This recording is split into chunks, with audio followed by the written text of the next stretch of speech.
Hey y'all, how you doing? It's me, Geraldine Convento, the Entrepreneur Guide, web and SEO expert. And today I'm going to talk about building a lifetime of revenue for your service-based business. Sounds pretty unbelievable, right? Well, I'm here to tell you that it's 100% true because it's what I've done and I believe you could do it too. What I'm talking about here is networking, building relationships, meeting people, making connections.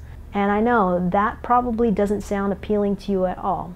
I know for sure it didn't to me. Years ago, I had a business partner who was pretty social, and it was her belief that we should go out to all these networking events and meet as many people as we can to obtain business. And it kind of worked.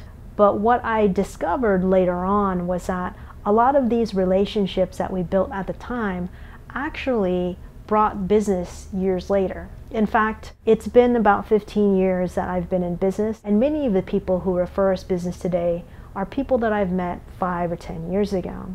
So how does all of this work? Do you go to a networking event, make eye contact with someone, introduce yourself, ask them what they do, they ask you what you do, and it's like that? No, not at all, actually.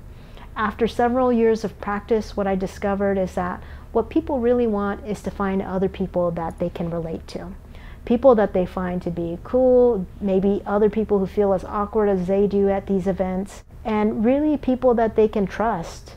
So when I go to networking events, I don't do that normal spiel with the elevator pitch or any of that. In fact, I barely even talk about my business unless people really ask me. So this is how a conversation at a networking event for me typically goes. Oh, hey, how you doing? I'm Geraldine. Have you been to an event like this before? Okay, great. So what do you do when you're not working? Like, what do you like to do? And they tell me what their interests are. I don't talk about their profession or any of that stuff because, to be honest, those things don't really matter to me. They're not selling a product to me. What I'm interested in knowing is a few things. One, do they have any interests that are relatable? Things that I also am interested in too.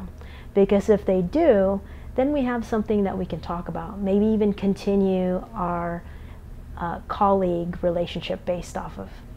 Two, what's their vibe like? What do they get excited about? Because the thing about networking and giving your elevator pitch is that it's pretty dry, you know, unless you're super passionate about what you do or you feel really comfortable at these events, you're probably going to say what you do and your elevator pitch in a way that's really dry and boring. And when they're sharing that information, it doesn't really give you the opportunity to get to know what this person is really like.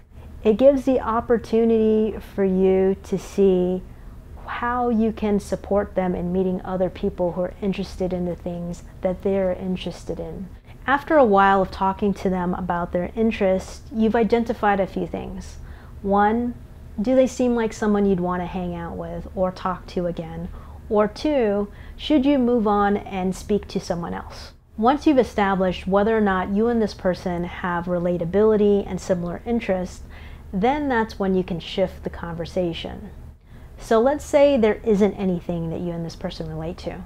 Naturally, at a networking event, people know that you're there to meet other people. So it's completely okay to say, well, it was really great meeting you, and I hope you make the type of connections that you're intending to at this event. I'm going to go around and meet other people. So at that point, you can either say bye and go off to meet some other people, or you can actually take that person with you and you both can be wingmanning each other throughout this event. Now, in the event where you actually have a lot in common and you have a great vibe, then you can ask, hey, so that's really great that we have similar interests. By the way, what do you do? And at that point, once you've gotten them loosened up and more comfortable, they can share with you really authentically what they do for a living, and you can do the same. This is a technique of networking that I've used over and over again, and it actually got me into a place of liking going to networking events because I can immediately assess in the first couple minutes of conversation with someone whether or not we're going to continue to be colleagues or they're just someone that I know of. Now, the benefit of building your network is that over time, since you've gotten to know these people, you know that they seem like they probably are trustworthy, you can refer them business and they will do the same for you. To this day, it surprises me how many referrals I get from people who never gave me a referral for the past 15 years. And some of these are actually really big deals. So there's also another portion that's in place about this. I would recommend using this technique, especially if your business is something that you're passionate about.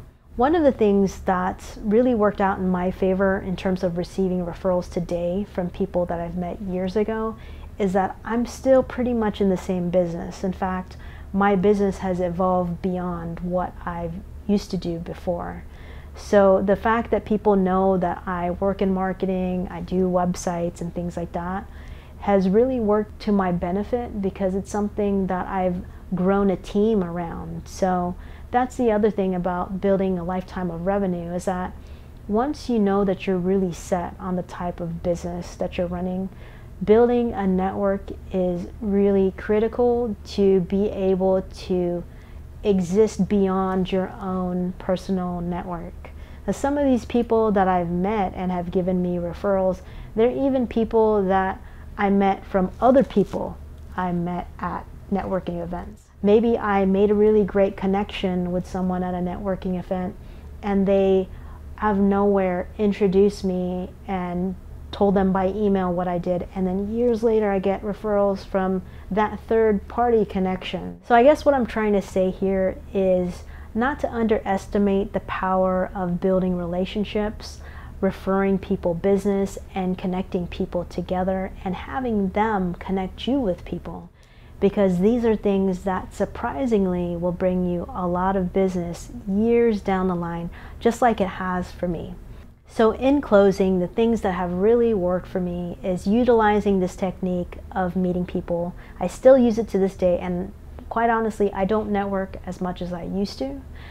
But when I do, I still say pretty much the same thing. Consider building a team if your business is something that you're really passionate about, because even if you're a solopreneur, if you have a few people on your team right now, one day you might want more freedom and flexibility, and receiving those referrals later down the line and having a team to support them will really be in your favor. So I hope that advice was helpful for you today.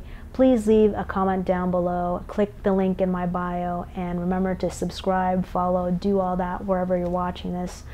And I'll talk to you soon. This is Geraldine Convento, the Entrepreneur Guide, Web and SEO Expert. Bye.